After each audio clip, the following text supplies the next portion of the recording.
MoviePass has been chugging along for more than a year with very few updates until now.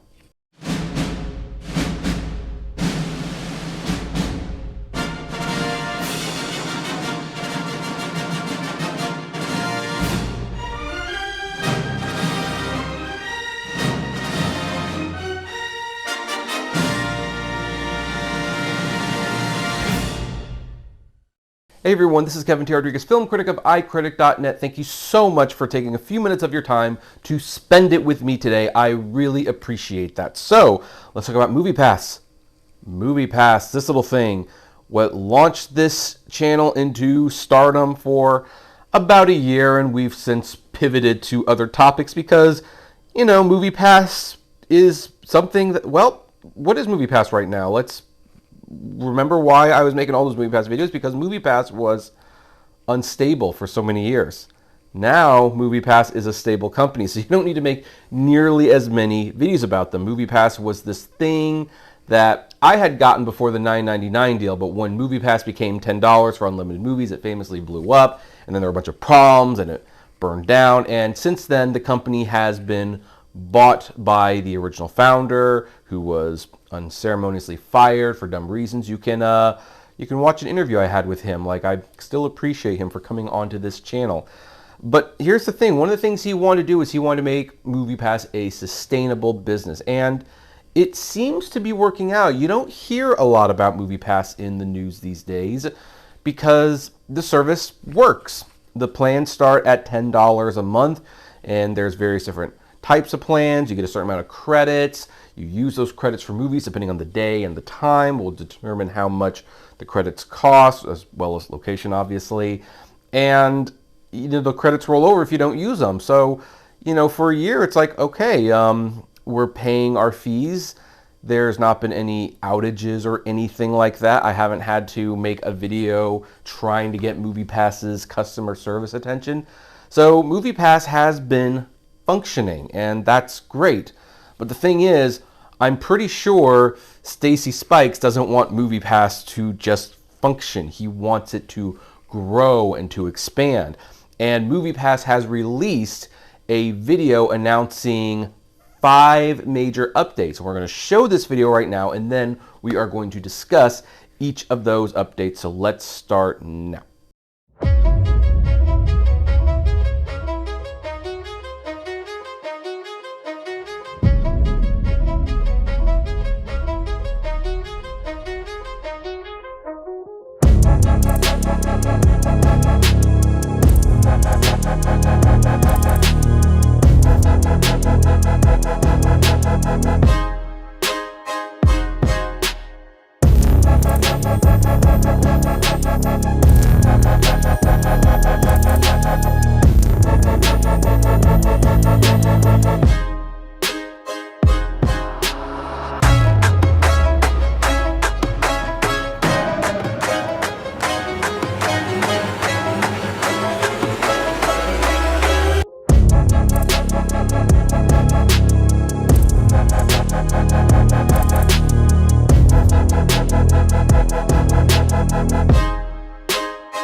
Pretty nifty video, huh? Now, most of those are self-explanatory, but you know, I'm going to go over each one individually so that we can discuss them at length. Now, the first thing that they're going to be adding is online ticketing, as you can see, and online ticketing is pretty self-explanatory. You buy the tickets online, you select your seats, and you can go to the theater or not. That's what the second update is for, and you can get your tickets. So this is definitely a much needed feature, because even though I like having ticket stubs and holding them and having them torn, the thing is, at the end of the day, they're not essential for the movie-going experience. I have not gotten a paper ticket for a long time because I buy all my tickets online except for when I use MoviePass. That is the only time I get a paper ticket, and so having an online feature is definitely kind of standard. In fact, when my dad was visiting me and my wife, we went to a theater. He does have MoviePass, but he left his card at home because he figured he could just go into the app and buy the tickets. And that's not what you can do, so he had to pay out of pocket at that point. So having the online ticketing system it is going to be a great feature because people can actually buy the tickets in advance and select their seats. And I don't know if it's going to be for every single movie theater. I suspect that this is going to be limited to theaters that they partner with, kind of what they're doing now. However, one thing that I did notice in the video is that it did say convenience fees may apply, which means that maybe MoviePass will be partnering with like a Fandango or an Atom ticket service where you can buy the tickets, but you will have to pay an additional charge to select those ticket seats. So it's going to be a nice feature, but just know that it will probably cost you a couple bucks every time you decide to use this. Now, the second thing they are adding is a virtual card. This is definitely overdue, and this is going to have two very obvious pros to it. The first is that, as it said in the commercial, you can get the card right away. There's no waiting for the physical card to come in the mail, although you'll still get one, I believe. But the other thing is that by using the virtual card, you can not only does it allow the online ticketing to work, but you can go to a theater, and if they have like Apple Pay or an electric payment type, you can pull up your MoviePass virtual card, pay with the phone or the watch, and you can be on your way. Now, I do want to warn people, because this is probably not an unusual warning because I kind of have to do this with the physical card as well. Don't try to use your virtual card for something that's not movie ticket related. I know some people don't know exactly how credit cards work, but each charge has like a little category. Movie theaters have a very specific category code, and if you try to use your virtual card for something that is not movie theater related, you can have your account suspended, but at least, hey, you have a virtual card. So if you do forget the card at home, then as long as that theater accepts Apple Pay or Google Pay or Samsung Pay, Amazon, whatever, that you can add this virtual card to, you can pay for your ticket with the MoviePass virtual card. So this is definitely a welcome addition. Now, the third update is you never run out of credits. And this one's probably the one that could potentially cause the most confusion out of all of them, because it's like, oh, is it going back to unlimited? No, it's not. Not unless you pay for that super expensive unlimited plan.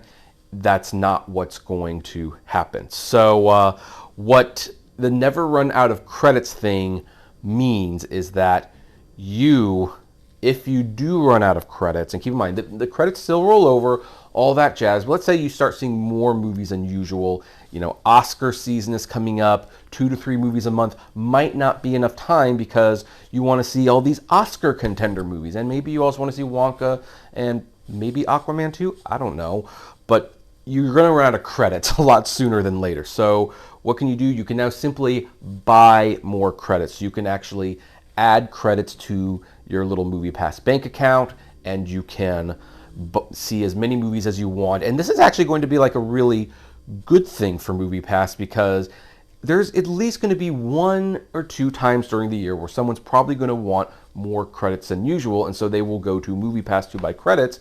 I can see this as a revenue growth thing for them. And then, of course, during the down months where they're not seeing a lot of movies, they can still pay the fee, not use the card, and let credits roll over. But just in case you need a little extra credits, you can do this.